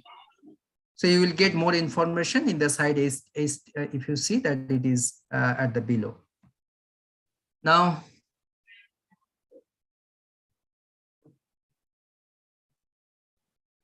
I'm coming to that, this, DIPP, the ministry, concerned ministry who has actually started this program. So they have started the Startup India Seed Fund scheme. They have started many schemes under this DIPP. So I am only talking about 2 important schemes. That is almost, if anybody wants to develop a proof of concept, prototype, product trials, market entry, and commercialization. So if you talk about a product development, it's definitely starts from mind to concept development, then prototype fabrication, then there is a requirement of validation on trial. Then for market entry, they need some sort of volume changes like pilot scale development, then pre-commercial development, then sort of business business entity like developing some sort of advertisement and making positioning of their product in different areas of the market. So these all points or all verticals are being covered by the Startup India Seed Fund scheme. So here, DPIIT, any startups who are recognized by DPIIT, and if they are more than 2 years in age, I mean that creation of that startup, during the time of their application, they can apply this scheme. And if the scheme is in the Startup India portal, so this seed fund will be disbursed up to 20 lakh for proof of concept and 50 lakh for investment of market entry and commercialization. Recently, that this department has also developed a scheme called IDEA, Initiative for Development of Entrepreneurs in Agriculture. You know that in Northeast region, there are huge agriculture. If we talk about different products like, haldi, black haldi is a very important element. But at the different fruits, if you go to the Bhutan, there you will get, good orange. But the problem is that, they have not a good, transport system. So many of the products are lying there or they are selling it at a very, very low price. And I know, because I'm handling Indian industry for the last couple of years, I know that companies like, from Bangalore, they need that black hole. They're taking it from China. They're importing it China for developing their own product. But they want it from there. But that product are not going to the level of, post-harvest management because they don't have any technology. There is no such entrepreneur who can develop it. There is no such of startups. So there is a need of that type of startup there who can make some little bit, technological interference so that this post-harvest management can be done, and this which is called the shelf life of that black hole will be much more, so that it can be transported from northeast to different parts of the country and even abroad. So that's why the scheme has been developed. So people like you who are here today in this panel or maybe in this program, if anybody is having some idea, they can think of it for Northeast. Now, coming to the MEIT. Now, I think Dr. Venugopal has spoken on this 4IR. Everywhere we're talking about the 4IR technologies. So IoT, big data, which is very important for agriculture implementation. So I know that Indian industries are also doing that. And for that, Ministry of Agriculture is giving a lot of fund. It's called MIIT Startup Hub, MSH, Startup Accelerator Program. They have a very good program called TIDE. So if anybody is having some idea, MEIT is having some of their, center incubation facility in many IITs and universities. And if that universities and institutes incubation center, if any startups register and take some space there, they can easily get that TIDE 2.0 fund. TIDE 2.0 fund is developing of any technology, existing technology to 4IR level, IoT level, and then different automation level, robotics level, blockchain level. So if they want to develop a new technology or translate of that existing technology, if you talk about any farm equipments, if they come up with a sort of AI implementation in the technology, they can easily get from MEIT.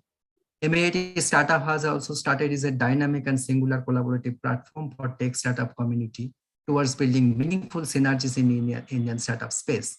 And also they have started up with that accelerator program. The different from other ministries, they are trying to develop the projects or products which are related to different sorts of IT, development, IoT development, artificial intelligence. So they are related to the 4IR technology, 4 Industrial Evolution technology. Everything is available in their website, which is mentioned below. Coming to MSME. So MSME, all of you know that there's a very, very important component in case of startup India initiatives. So they have started a very good scheme called Promotion for Innovation, Rural Industries and Entrepreneurship. So many times we have seen that we are talking about different sort of startup development, but many development is related to some urban thinking, keeping in mind of urban startups and urban entrepreneurs. But they have come up with some sort of Aspire program, which is livelihood business incubator, which are imparting skill development and incubation program for promoting entrepreneurship and employment generation in agro-rural sector with special focus on rural and undeserved areas. Give an example, like if you go to Bhubaneswar, from Bhubaneswar to Puri, if you go, so huge coir dust are lying both sides of the road, and after a few days, they are actually burning it and making it a dust, which is giving a huge pollution to the environment, as well as leaching to the soil, which actually spoiling the soil fertility. So I know that some entrepreneurs have come up and they have submitted some programs under this scheme, and with some good institutes, they have come up with a complete solution of that area, and they're coming up with a very good biocompost from that. So now if that biocompost they are selling at a very high price, and they are one way they are actually protecting the environment. Already the technological startups who have come up protecting environment, as well as it's a complete good venture and financial enhancement and socio-economic enhancement of that area. Now, entrepreneurship and skill development program is also with them. MSc CDB is a very good program, which is basically cohort-based accelerator program so as to bring in seed investment, mentorship, industry connect, and 11 components. So many startups, we know that they are coming up with a deliverable product, but that product is not going to the market because some big companies are actually trying to hide them because of competitiveness. So in that case, they are actually making the complete, connect with the big industries so that it can be done to get a marketplace through that big industries. Now, so basically, if you now coming to the, since today's program is agriculture related, so agriculture food we cannot avoid. So a Ministry of Food Products, if you see that they have also started up with different programs like agro processing cluster scheme. So MOFPI, they have started, the scheme aims development of modern infrastructure and common facilities to encourage group of entrepreneurs to set up food processing units on clustered approach. But many of cases we have seen, if you talk about different big companies like McDonald's. So in India, they have started with, McTiki. So Tiki is not a product of McDonald's, but coming to the India, they have thought that, it is an entrepreneurial approach. It is a startup approach that they have thought that Indian taste, they have to blend with McDonald's name. So McTiki is very famous if you go to the Punjab area. So McDonald's never prepared any sorts of veg business outside of this country, but they have also started with a different type of veg. So this type of food agro processing cluster schemes, even if it was very much famous during time of COVID, they have actually giving this support. Operation Greens, if you know that, agri logistics was very important in case of COVID time. The countries who have having a very good logistics support, they actually survived very well. And the farmers were also survived very well. So after that, and before that also, they were starting very low scale, but they have started very big scale, like Operation Greens, which is basically like of Operation Flood. So that one way, the food will get good market, number one. And second thing is that food will be available to each every corner without many hassle. So the new startups are coming and they can get fund. Integrated cold chain and value addition infrastructure also. I am giving an example. We have also a very good successful entrepreneur on this cold chain technology that suppose pomegranate is developing in the field. Now 15 days, if you wait 15 days or 20 days, the Diwali is coming. So that time of market will be very high for pomegranate. But if you do not make that facility, that type of cold chain, small cold chain facility, the price is very low and farmers are suffer. So if you make that type of thing, so that was the concept, that small cold chain facility, if we create for agriculture, it will give a very good, financial impact in the whole economy. Because big cold storage are there, that is for potato and other things, but not for pomegranate or high-end, high-valued products, low volume, high-value products, no such cold chain facility. So that is possible under this scheme. So now I'm coming to the National Innovation and Startup Policy 2019 for students. It is basically Ministry of Education, I cannot avoid.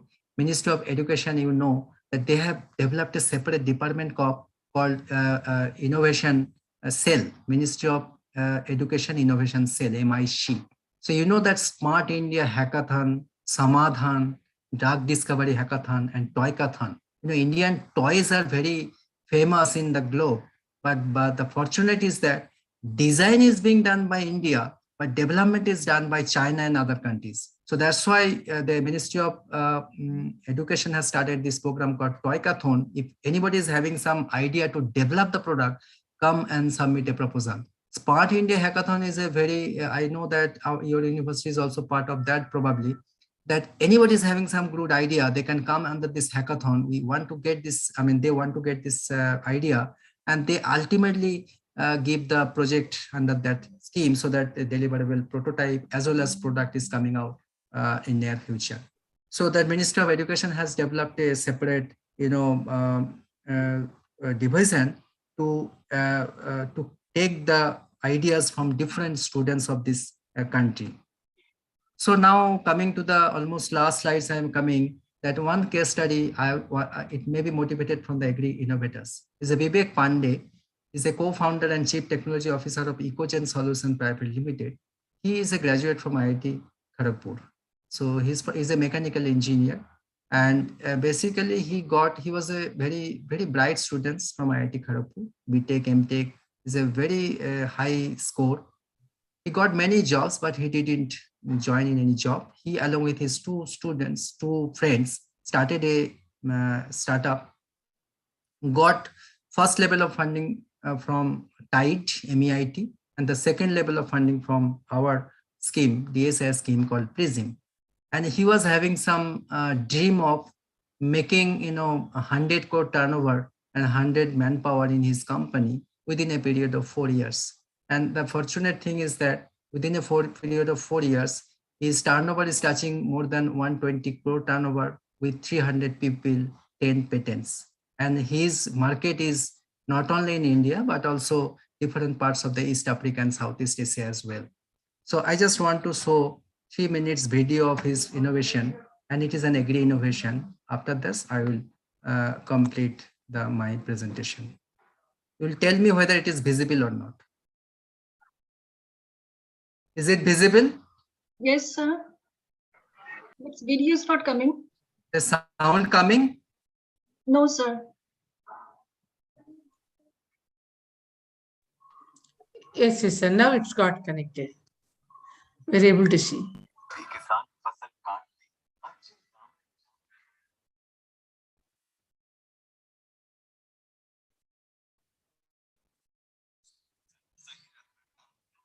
कारण नष्ट हो जाती है क्योंकि ये किसान ऐसी जगहों में स्थित हैं जहां पर बिजली का अभाव या अनिश्चितता है। इसलिए इन क्षेत्रों में कोल्ड स्टोरेज की स्थापना कर पाना मुमकिन नहीं था। Sound is coming. Sound is coming, but it's not a video. It's moving, sir. No, I have stopped it. Technologies ने किसानों के लिए एक ऐसा ही कोल्ड रूम बनाया है जो कि बिना बिजली के सोलर एनर्जी से चलता है। Eco Frost. इसको इस्तेमाल करना बहुत ही आसान है। फसल कोई भी हो, बस बटन दबा दो, सारी सेटिंग अपने आप हो जाती है। बस बिजली की जरूरत नहीं है, सोलर से चलता है, कोई खर्चा नहीं इसमें। बिना धूप के 36 घंटे का बैकअप है, इसलिए कोई फिक्र नहीं। खास बात यह है कि इसमें कोई बैटरी का झंझट नहीं। आज मेरे खेत में है, कल इसे मैं दीपक के खेत में ले जा सकता हूँ। ये पोर्टेबल है, बहुत ही आसान तरीका है इसको ले जाने का। इसमें तमाम सेंसर लगे हुए हैं। इसका तापमान हम दूर से भी अपने मोबाइल में, अपने उपकरणों में देख सकते हैं। पूरी खबर रहती है और इस पे कंपनी के लोग भी नजर रखते हैं। जरूरत पड़ने से पहले ही ये लोग दिशा निर्देश दे देते हैं। इको फ्रॉस्ट टेक्नोलॉजीज की संस्थापना 3 IIT खड़गपुर के छात्रों ने सन 2010 में की थी। नवीनतम तकनीक का इस्तेमाल कर इको फ्रॉस्ट स्वच्छ प्रौद्योगिकी के जरिए भारतीय खाद्य भंडारण को एक नई दिशा में ले जा रही है। इसके लिए इको फ्रॉस्ट को कई राष्ट्रीय व अंतरराष्ट्रीय पुरस्कार भी प्राप्त हुए हैं। बुद्धिमान प्रणाली की मदद से इको फ्रॉस्ट फसल के अनुसार तापमान और नमी अपने आप सेट कर लेता है और उसे बनाए रखता है। इसमें तीव्रता से ठंडा करने की क्षमता भी है। इससे फसल को अधिक देर तक ताजा रखा जा सकता है और किसान दूर देशों तक भी अपनी फसल पहुंचा सकते हैं। अब कोई भी सब्जी उगा तो सीधा कोल्ड स्टोरेज, वहां सड़ेगा, कम दाम मिलेगा, कोई टेंशन नहीं। इको फ्रॉस्ट इन्होंने बढ़िया ऐप भी बनाई है, इससे चलता है और उस ऐप से ये भी पता चलता रहता है कि इसका बढ़िया भाव कब मिलेगा। हम तभी बेचते हैं जब बढ़िया भाव मिलता है, अधिक मुनाफा होता है। हम 3 दोस्तों ने मिलकर इको फ्रॉस्ट खरीद रखा है। इसे हम लोग खुद इस्तेमाल करते हैं या किराए पे उठा देते हैं। जो अनाज आने के डर से 30 भाव बेचते थे, अब 2 महीने रुक कर 60-70 भाव बेचते हैं। टमाटर तो फेंकने की नौबत आ जाती थी, लेकिन अब तो बर्बादी का सवाल ही नहीं है। अब वक्त बदल रहा है, खेती बदल रही है। यकीन नहीं होता कि अपना खुद का कोल्ड स्टोरेज है, अपना Eco Frost.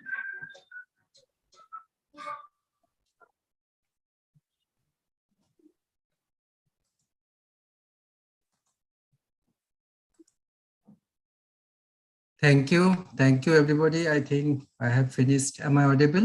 I have finished my talk, and the main message what I want to give all of you and all the peoples who are actually deserving startups are going to play in this country as a startups. That startups need this type of Vivek Pandey's attitude. He was having one of my spiritual guru always speaks about the startups similar attitude. That is he was having a very good strong determination, and his focus was just like a laser light, and that laser light didn't changes anywhere until he reached up to 100 crore turnover with 100 manpower in his company. With these words, I am very much thankful to all of you for listening me. Thank you. Thank you once again. Over to Dr. Mita. Thank you very much, sir, for such an informative and interesting presentation. You explained so well the difference among the technology readiness level, the commercial readiness level, and the customer readiness level. I hope that our students will keep that in mind when they will plan for an agri startup in near future. You also informed us about various government schemes with special reference to agriculture. For example, you talked about agri-clinics, agribusiness incubator, RKVY, NAIP, PRISM, seed fund scheme, Nidhi, Aspire, livelihood business incubator, agro-processing startup schemes, and many more under different ministries. So we hope that our students will try to explore the opportunities and get benefits of this scheme and will have their own startups. So by getting motivation from your example of that Mr. Vivek Gupta, I hope that our students will also one day will make us proud and will be a job giver rather than a job seeker. Thank you once again. Thank you, sir. Now I would like to request our very own Pro Vice Chancellor, Professor Sumitra Kukreti Madam, who has always been guiding the school to take up new initiatives. I invite Professor Kukreti Madam to deliver a special address on this occasion. Please, Madam. Thank you. Am I audible? Yes, ma'am. The eminent speakers of this webinar, Dr. Venugopal and Dr. Ramanuj Banerjee, my fellow Pro Vice Chancellors, Director School of Agriculture, other directors from different schools, faculty, alumni, and learners from a School of Agriculture, and all other intellectuals who have joined this webinar. किसान दिवस पर सभी को बहुत-बहुत शुभकामनाएं. Actually, I really want to thank Professor Yadav, who reminded us that today is Kisan Divas. देश का सबसे बड़ा दुर्भाग्य ये है कि यहाँ देश में 60% से ज्यादा किसान हैं, लेकिन सभी लोगों को किसान दिवस के बारे में जानकारी तक नहीं है. But anyway, at the outset, I would like to congratulate School of Agriculture for organizing this webinar on such an important issue. In the contemporary scenario, there is immense scope in establishing startups in Agritech. As we all know that almost 60% of India's population depends on agriculture as its primary source of revenue. And this agriculture sector contributes around 18% of national GDP. But the learned speakers very aptly pointed out that the large percentage of population, large percent of farmers are unable to get adequate returns from farming. We also know that the government has taken various initiatives to increase the income of farmers, though the export market for agriculture produce is huge. Yet, there are many challenges which the sector has been facing since long time. The farmers, due to one or the other reason, do not get better price of their produce. In order to address these challenges, particularly challenges of growth and productivity and improve farmers' income, Indian agriculture needs technology-aided modernization. That is where Agritech can play a very significant role. I completely agree with learned speakers that the Agritech sector has opened up numerous market opportunities in the country, market linkages, etc., taking farmers' produces directly to consumers, digital agriculture, access and transparency to information, effective storage and marketing, etc. Agritech startups have immense scope to play in this field. और जैसे कि अभी doctor Banerjee ने विवेक पांडे के example से हमको बताया that अगर कोई व्यक्ति सिंसियरली इस फील्ड में काम करे, so he can go along ahead. And already some startups have acquired considerable success in this area.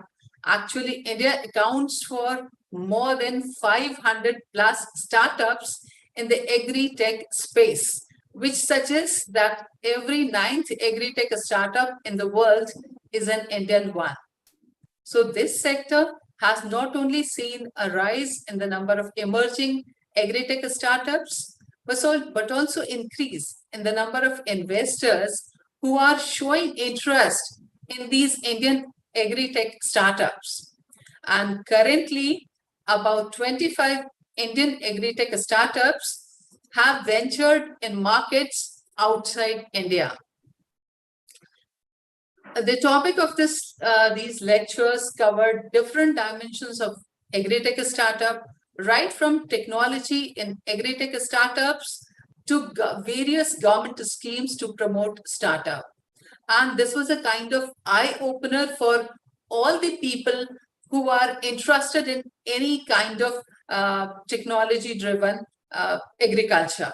So these lectures provided input on necessary information which are required for establishing any kind of startups. I sincerely appreciate the school for the meticulous approach in choosing these topics. And these deliberations were very informative and engaging. I'm sure that the valuable inputs and suggestions given by them would motivate our learners to think in this direction, to enable them to become job seeker rather than becoming, it will enable them to become job provider rather than becoming job seeker. And it might help them changing their mindset, as Dr. Banerjee has just stated. I sincerely thank them on behalf of IGNOU and in my personal capacity. At last, I once again congratulate Director, School of Agriculture and all the faculty of the school for organizing this webinar. Wish you a very happy day ahead. Thank you all. Thank you, madam. We are grateful to you for your motivating and kind words. Madam, we're very happy to know that, as you mentioned, that every 9th startup is coming from India. And from Dr. Banerjee, we could also learn that the most of the startups in India is from agriculture background. So we are so happy to know that today. Thank you so much, ma'am, for your kind presence and motivating words. So we have few minutes on our hand with the kind permission of both our Pro-Vice Chancellor.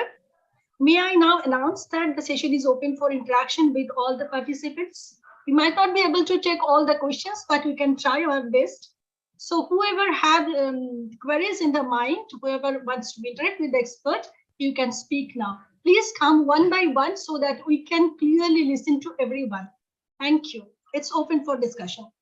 Dr. Meeta, there are certain queries from the students in the chat box. Okay. Could you please read out, sir? Could you, if I missed, could you please read out, sir? Yeah, like there was one, I don't remember. In the meantime, also, if anyone wants to speak.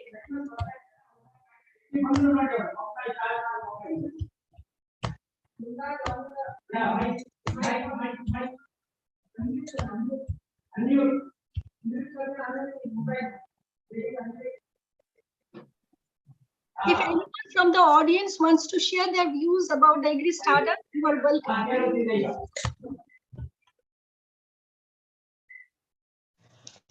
Good afternoon, ma'am. Good afternoon.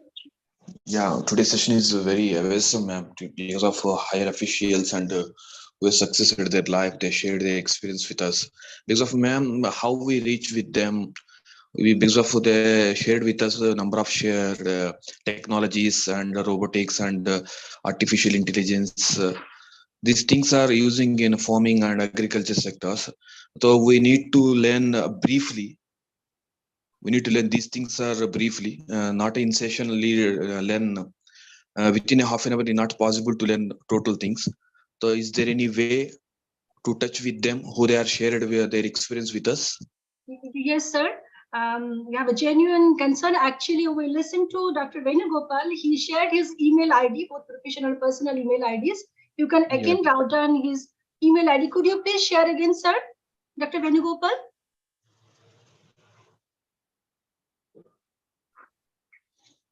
Dr. Venugopal, are you online? Could you please share your email ID with the participants, sir? In the chat box, you can write. Otherwise, you, sir, please don't worry. We'll share with you. We are having his email ID. We'll share with you. We'll just write us. Thank you so much. Dr. Mehta. Yes, sir. There is one query from Rupam Soni. Yes. Traceability is the biggest problem of agri producers. Is there any technology for saving final stage crop from unexpected rain and heavy winds? So now, ball is in your court, sir. If you can answer to his query. I request the panelists if they can throw some light on it. Anyone, Dr. Venugopal or Dr. Garanchi, please.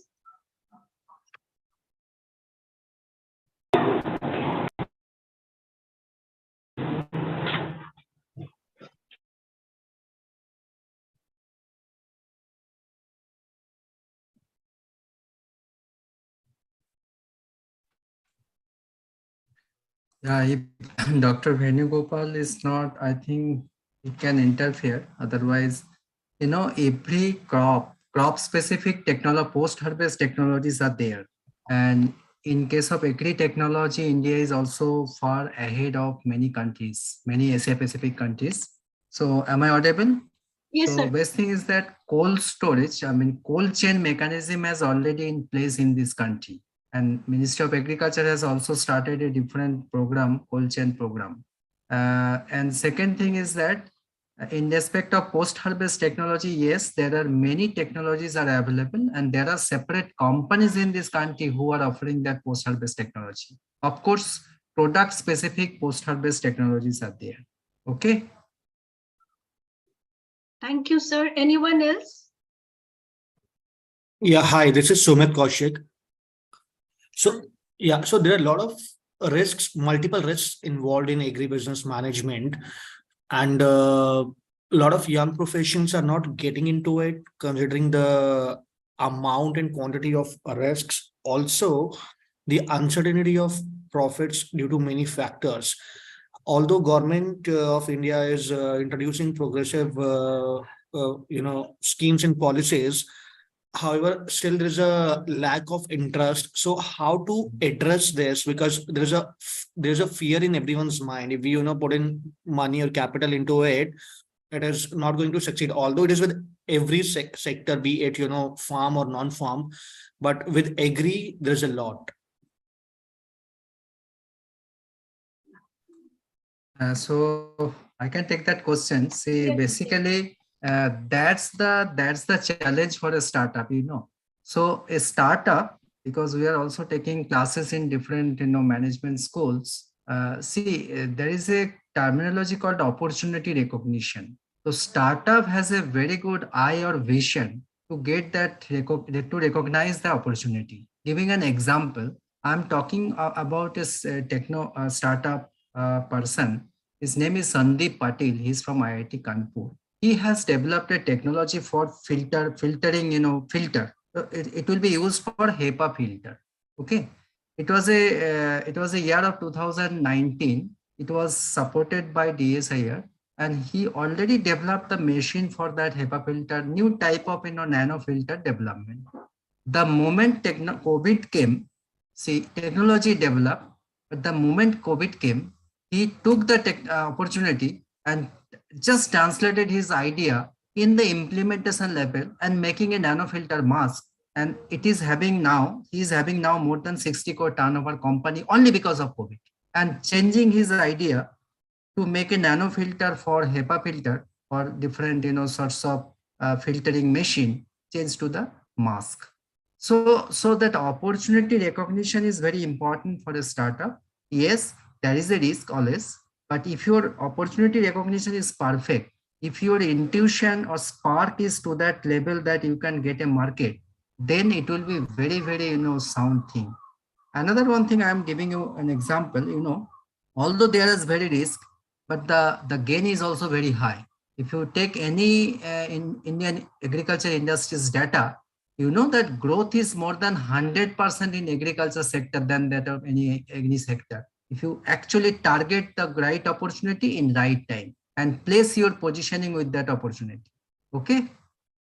And definitely there is a risk, and that's why government is giving fund to take that risk by the government, not by you, at first level and second level. Got it, sir. Absolutely understandable. Thank you for your feedback. Also, does Thank eco-tourism, agri-tourism purely 100% fall in the agriculture sector? No, not agriculture, not agriculture. Tourism department is also taking care of that. In that ecotourism, whenever agriculture components are there, if it is in a startup mode, then you can get funding. You have to actually see there is a language of Government of India. You know, every department, it is very interesting to answer your question. So every department is having a format for a particular scheme, right? So reading that format, you have to visualize that wording, what they are asking. So that language you have to understand, and accordingly you have to apply. So agriculture ministry is having some scheme where you can develop some agricultural intervention in the ecotourism sector. That will be taken care by the agriculture, but it is also under the tourism ministry also. Okay, so it's a Okay. mix. I'm sorry to interrupt. Actually, it's already 1 o'clock and we have to wind up. Thank you so much, Dr. Banerjee, for addressing all the queries placed by our participants. And thank you. I think Himanshu has raised his hand, so let him speak also. Oh, please, please. Himanshu ji, you want to speak? Good afternoon, everybody. Thank you so much, sir, for allowing me to speak. It's a small query that I was to make. I'm a certified organic farmer. I'm an advocate by profession. My query is that it is only the PGS scheme which is allowing organic farmers to allocate their farms as organic farms. Apart from that, there are private companies like EcoCert, etc., which are highly expensive for normal farmers to get their farm certified as organic farmer. Is the government of India doing any such thing which can actually diminish this cost? Or there are some other procedures by which we can actually get our farms certified as organic farms? This is my query, sir. Thank you. To be very honest, actually, I am not from Ministry of Agriculture. Very specific answer I may not have. But yes, you know, if you want this answer of this question, you can definitely talk to Ministry of Agriculture. We have also colleagues there. So if you have a specific question in email form through Dr. Mita or anybody, Dr. Mukesh or anybody from Dr. Jain of School of Agriculture, I will connect with the right person of Ministry of Agriculture with you. Thank you. Thank you so much, sir. Thank Thank you you so so much for your help. Now, can I just enter into the last part of our today's webinar?